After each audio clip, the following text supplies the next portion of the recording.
Hello guys, in today's video I will be showing you how to disable your PIN on your account on Signal easy and quickly.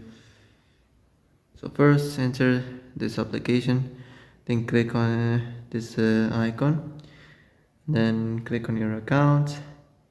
Here we have advanced PIN settings, click on it, and as you see here disable PIN, so click, and as you see this warning, read it.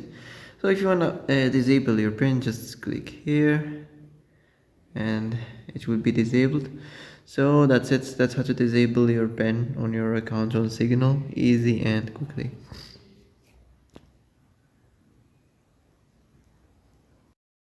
And that's it for today's video. I hope this is the answer you've been looking for.